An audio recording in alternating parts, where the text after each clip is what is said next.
आज हम बात करेंगे देवनागरी वर्णमाला की। भारत की बहुत सारी भाषाएं आज इसी देवनागरी वर्णमाला में लिखी जाती रही हैं। प्राचीन भाषाओं में प्रमुख है संस्कृत, जो इसी वर्णमाला में लिखी जाती है। इसके अलावा हिंदी, नेपाली, मराठी और भी अन्य कई भाषाएं इसी देवनागरी लिपि में लिखी जाती रही हैं। आज यहाँ पर हम बात करेंगे केवल वर्णमाला के बारे में, इसके स्वर और उसके व्यंजन, और साथ में देखेंगे कि इसको हम सही तरह से कैसे लिखते हैं, बोलते हैं या पढ़ते हैं। इस वर्णमाला में जैसा कि ये एक वैज्ञानिक लिपि कही जाती है, इसके दो हिस्से हो जाते हैं। एक हिस्सा कहलाता है स्वर और दूसरा हिस्सा कहलाता है व्यंजन।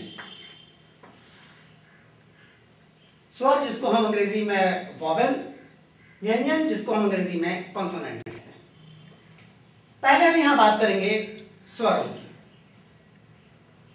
देवनागरी वर्णमाला में स्वर वे कहलाते हैं जिनका हम उच्चारण स्वतंत्र रूप से कर सकें, जिसके उच्चारण में हम किसी दूसरे प्रकार की सहायता न लेनी पड़े। जैसे अ से लेके औ तक, अ आ, ई, उ ऋ ऋ ऋ, ए ऐ ओ औ। हम पहले स्वरों की बात करते हैं।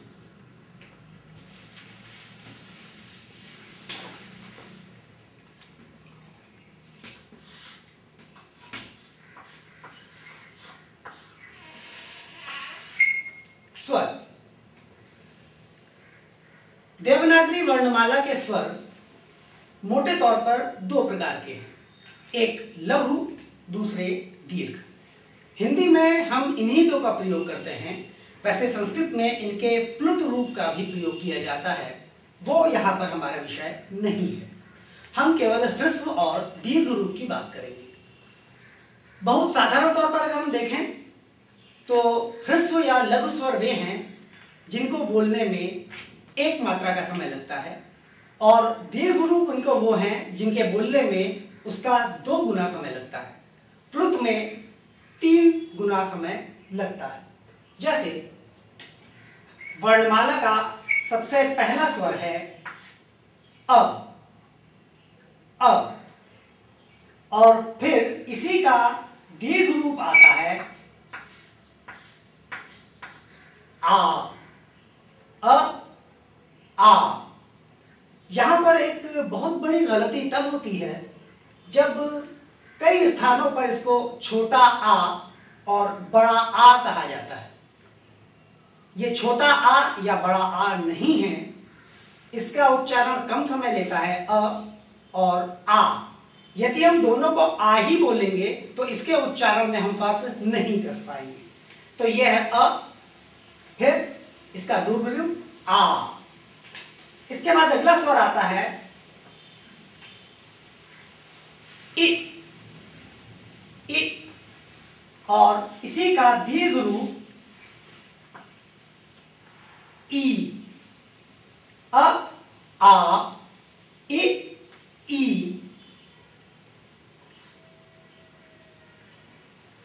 उ, और इसका दीर्घ रूप उ। अ, आ, ई, उ।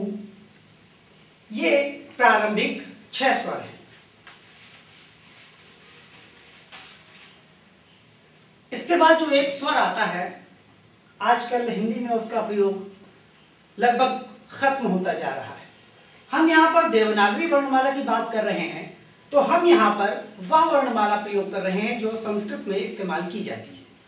तो यहां पर हमारा पहला आया ह्रस्व रूप जो है ऋ। इसका उच्चारण मूर्धा से किया जाता है। इसको कई लोग री बोलते हैं, जबकि ये री नहीं है। अगर यदि री होता तो र में ह्रस्व ई की मात्रा लगती। इसका उच्चारण र। जीभ मुड़ती है और पीछे मूर्धा जहां कौवा होता है वहां पर जाती है और फिर ये उच्चारित होता है रु रु रु। हिंदी में इसका दीर्घ रूप प्रयोग नहीं होता, मगर संस्कृत में इसका दीर्घ रूप भी प्रयोग होता है और वहां पर इसमें नीचे का ये हिस्सा 2 बार लिखा जाता है, रु रु रु रु रु रु। इसके अलावा एक स्वर संस्कृत में और प्रयोग होता है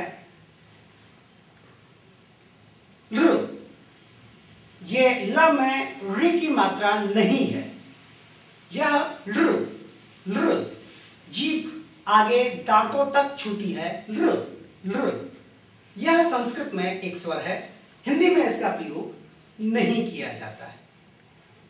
तो इस तरह से प्रारंभिक वे अक्षर जो कि ह्रस्व और दीर्घ रूप हैं उनको हम एक बार फिर से दोहराते हैं।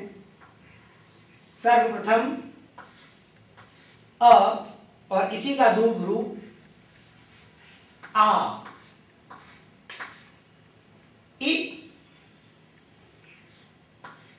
और इसी का दीर्घ रूप ई,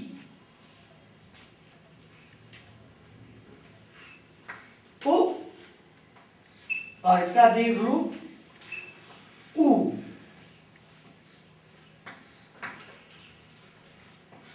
ऋ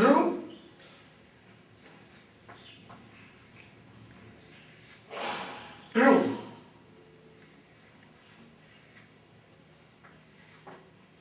और लृ। ये देवनागरी के वे अक्षर हैं जो मात्र अपनी ध्वनियां स्वरों में उच्चारित करते हैं। इसके बाद अगले सेशन में हम उन स्वरों को लेंगे जो इन्हीं दो ध्वनियों के मिलने से आपस में बनते हैं और हम उनको कहते हैं संधि अक्षर।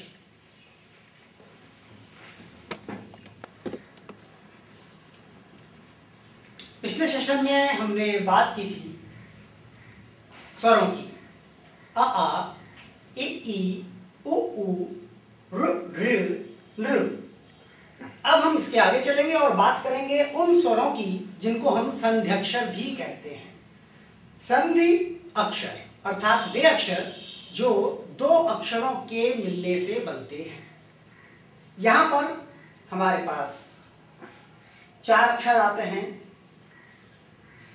ए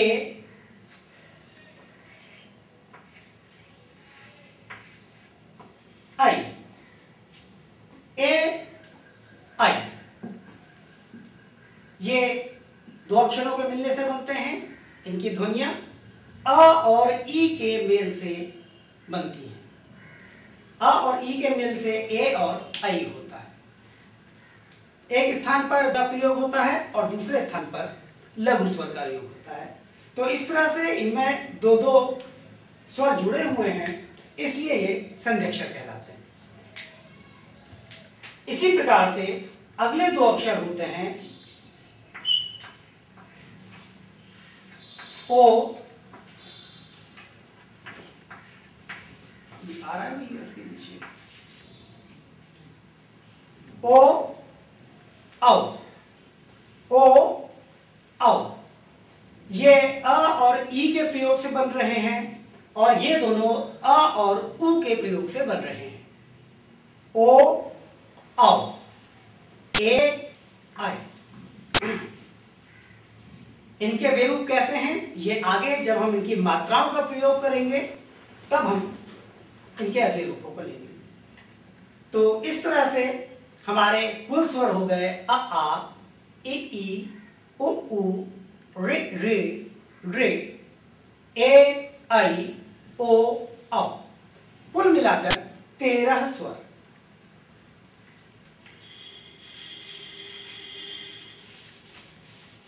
आजकल जो पढ़ाया जा रहा है स्कूलों में, इसमें एक विचित्र बात और है। यहां स्वरों में 2 चीजों को और शामिल कर लिया जाता है, एक है अनुस्वार और दूसरा है विसर्ग, जिसको अंग और अह नाम से वर्णमाला में स्वरों के बीच में दिया जाता है। परंतु ये दोनों स्वर नहीं हैं, इसलिए हम इनको स्वरों के रूप में नहीं पढ़ेंगे।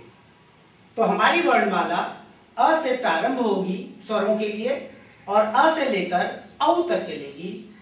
वहां पर अंग और अह ये शामिल नहीं होंगे, क्योंकि ये दोनों वे रूप हैं जिनको अयोगवाह कहा जाता है।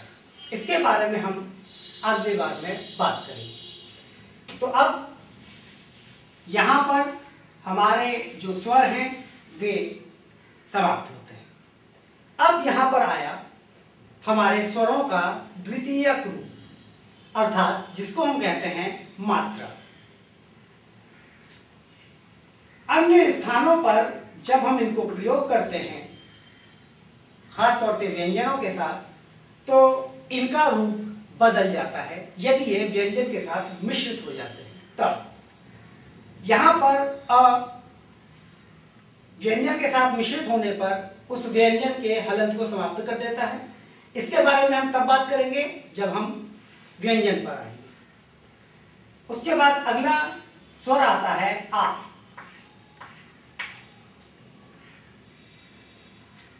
की द्वितीय रूप या मात्रा, उसके लिए एक हम खड़ा अंडा लगाते हैं।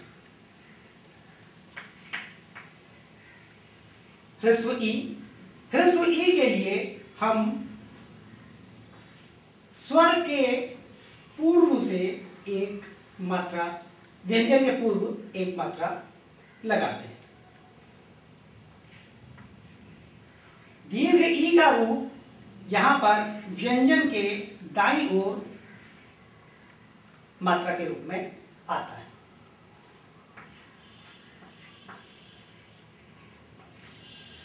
ऋ की मात्रा के रूप में व्यंजन के नीचे हम इसकी मात्रा इस प्रकार से लगाते हैं।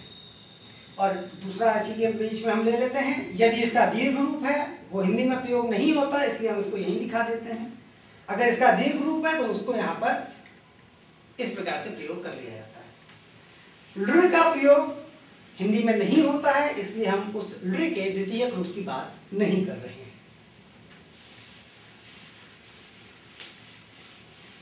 इसके बाद 4 स्वर और बचते हैं। ए का द्वितीय रूप व्यंजन के ऊपर एक इस प्रकार की मात्रा के रूप में होता है। आई में व्यंजन के ऊपर 2 मात्राएं इस प्रकार से लगती हैं। ध्यान देने वाली चीज यह है कि इसमें ए के ऊपर कुछ नहीं होता और इसकी एक मात्रा यहां होती है। आई में ये एक मात्रा पहले से लगी है और इसकी मात्रा 2 रूप में होती है। तो ये नहीं समझना चाहिए कि ये मात्रा इस आई की है। ए की मात्रा अकेले होती है और आई की मात्रा 2 बार होती है।